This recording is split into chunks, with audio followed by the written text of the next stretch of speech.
2018-nji ýylda dünýä boýunça geçiriljek dünýä çempionatynyň taýlanma oýunlarynyň çäklerindäki duş kempiň üns merkezinde boldy.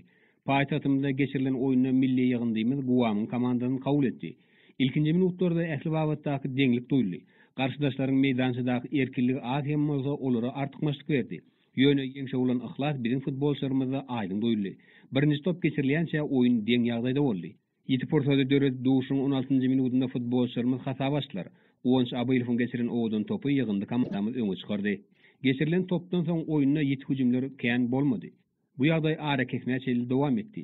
İkinji ýarymyň başynda myhmallar depkili hüjümler etseler-de ol netije bermedi.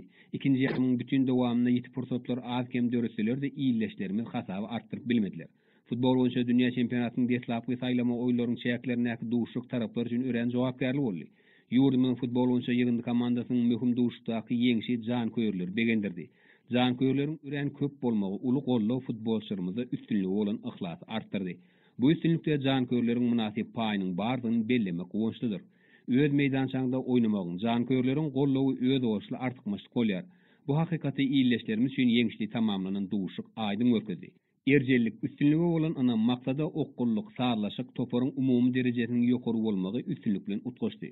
Türkmenistanyň milli ýygyndysy inniki oýnuny 12-nji noýabrda Iranyň komandasy bilen geçirer. Duşuk Tehran'da bolar.